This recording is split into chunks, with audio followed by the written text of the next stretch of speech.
Hey YouTube, it's your beekeeper here. This is a little bit different type of video that I do.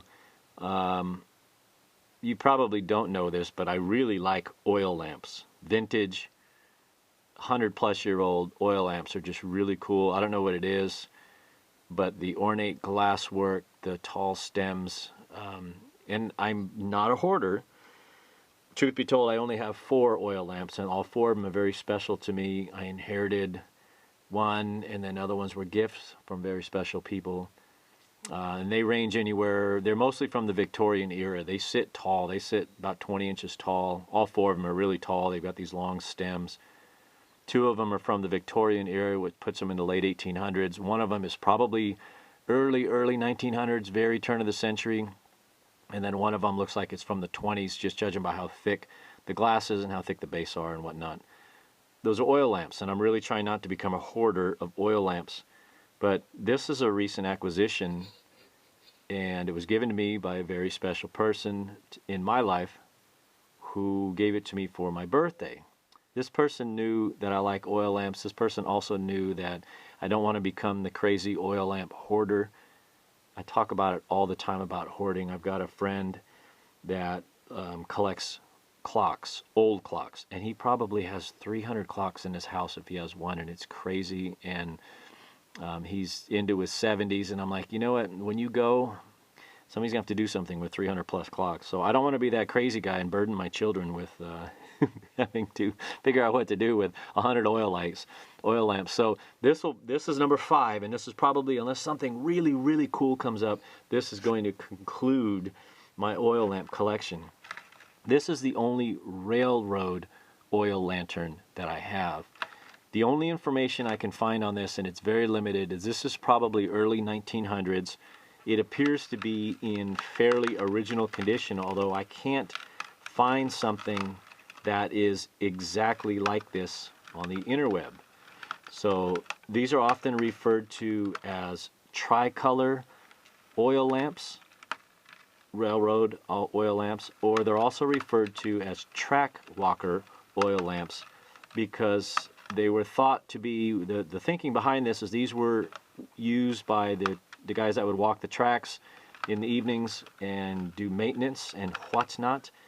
The housing is incredible on this thing, and the only thing I can figure, there's no other stamping either. The stuff that I've read on it, it appears to be unrestored. It appears to be the original finish on the outside, or very old finish on the outside. There's no damage to it. It's incredibly clean. And I can't find another picture of this that has these unusual brackets on the side. I'm assuming that these brackets would be for a wall mount, which would somehow allow it to pivot if you were to hang this in a train car. I find it interesting that the handle itself is riveted. This doesn't, it sits about, I have tape measure around here somewhere. It sits about a foot high, 13 inches high. This cylinder is about 3.5 inches. This guy here is about 3.5 inches. It has this really cool beveled glass that the light comes out. But I'm assuming these brackets, I'm getting ahead of myself, I'm assuming these brackets would be if you were to clamp this into some sort of housing, some bracketry, if you were to hang this in a train car, which would allow it to swivel or pivot. But here's what's really cool, in that you can press this lever here and you can change the color, right? So here you're going to get kind of the amber of a burn, and we're going to go take this completely apart here in a minute. I'm going to fill it with some kerosene because I haven't done that yet. We're going to fire it off and see what the color changes are. Or you can, if you pivot this, you rotate it, excuse me, you can have red. So if you're walking the tracks and you're doing work on the tracks, you can signal a train saying, hey, this area of track is closed, we're doing work on it. Or you can do green. Whoops. You can have a green light. This gel itself is actually blue, but yellow and blue make green. So I'm interested to see what it looks like in real life, and we'll get a look at that. You got the little door here. This thing is in amazing shape. It's again, I don't want to be the hoarder of oil lamps, but something like this, I can't find anything on it on the internet that looks exactly like this. And there's no stamping, there's no marking that tells me where this is from. I don't know if this is UK, I don't know if this is US.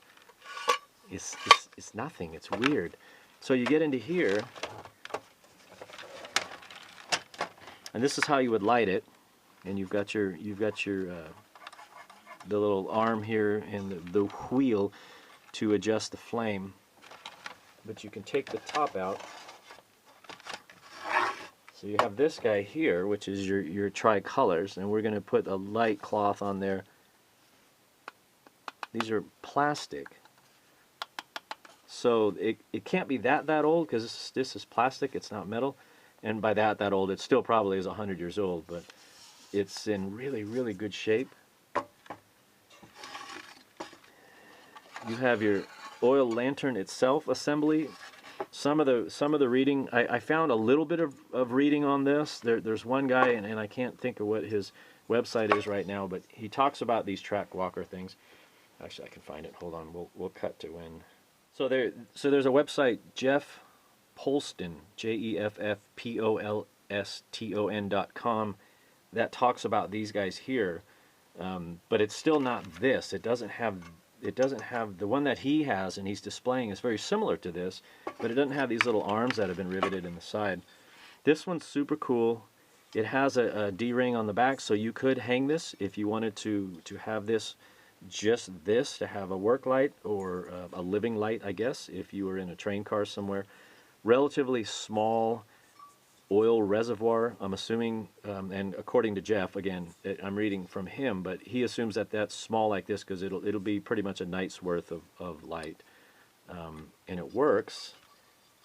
And this unit here, see how it's channeled and it holds in on this piece right here. You slide it in, and it keeps it from tipping over or falling out. But I'd like to take this apart, do just a gentle cleaning to it without getting too crazy. But I can't find a maker's mark on this thing. The wick still smells delightful. It's still good enough, I think. Actually, I think I have a new wick for this. So we're going to get to cleaning on this thing. Oof, we got some shellac in here. We'll add some oil to it, and then I'll bring you back and we'll get this thing fired off. If anybody has any information on this tri-colored track walking railroad oil lamp, I would love to hear a story on this. And it's really, really cool, and I really appreciate the person that was thinking about me when they saw this in a thrift store and got it for me, and was thinking of me, and I'd love to know some more about it. We've got a little soot here on the glass, which I'm going to clean. And then we're going to fire this thing up. So I'll bring you back in just a few minutes. So I got my pack of 3 different commonly sized wicks, and the smallest one I have is still significantly wider than this one. So we're going to have to reuse that old trusty one, which isn't, I don't think it's the end of the world. If I get this thing open. I have done a lot of work on oil lamps for other people, like working on the burner mechanism, just cleaning them up, sorting them out, and returning them. Ooh, did you guys see that? I almost stabbed my head. Ooh, buddy, you are. Anyway, whatever. So we're gonna clean things up here just a little bit. I got a microcloth. And not get too crazy on the cleaning, because things are only original once. There's a lot of kerosene, like shellac buildup is the word I'm looking for. And I don't want to damage anything, but I like things when they're original. Let's get the scissors out here before I poke my eyes out.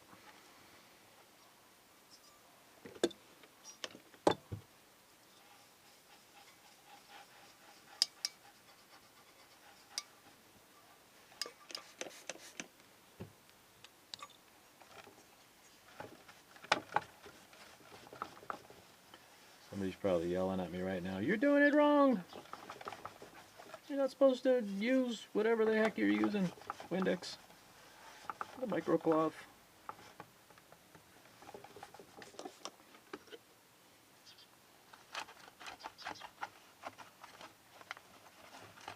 I don't know. Does the plastic lens date it?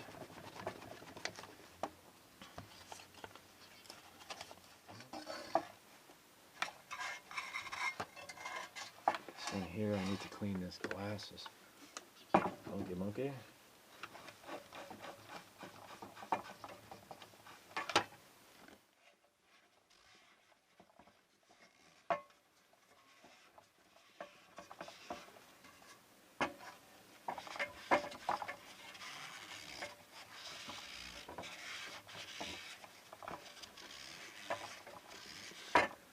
Yuck.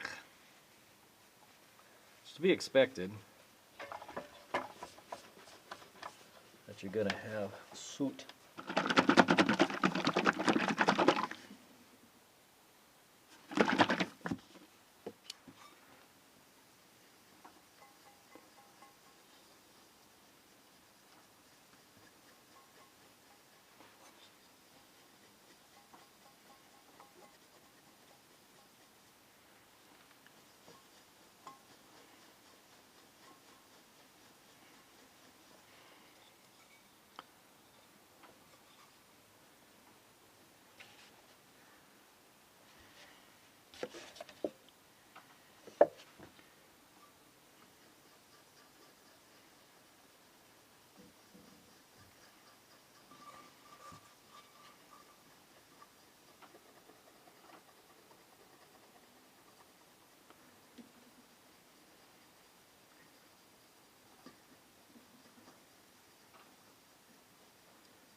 So I actually ran the wick a little higher. That's about as high. That's about as high as I can get before it starts like smoking and messing. You get a little more work light. I don't know. That's 2.5 feet away from that backer. Doesn't smell bad either, so it's not like we're really smoking it. It's getting a little warm, but I mean, that's what it does. That's just so cool.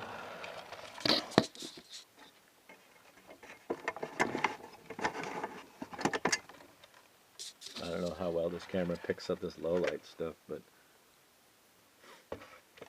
I don't know. Silly things that I think are cool.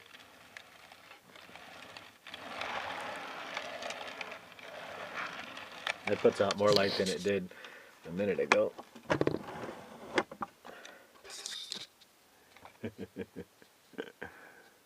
Yeah, that puts the flame just above the reflector. But you see, the reflector is pretty effective now that it's clean. Super.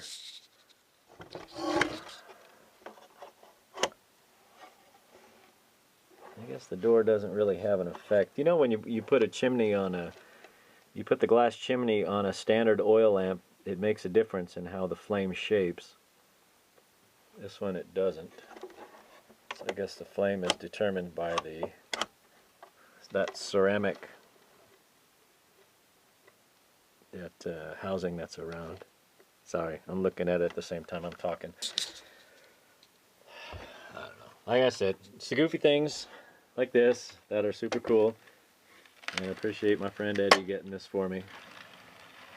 Super, super cool. Any information, I appreciate it.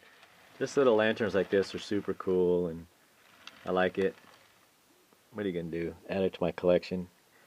Eddie, if you watch this, I appreciate you getting this for me and thinking about me when you were cruising around the thrift stores, because it's super cool. Alright, I'm going to sit here and look at this thing for a while, and it'll find a good home on my shelf with my other oil lamps.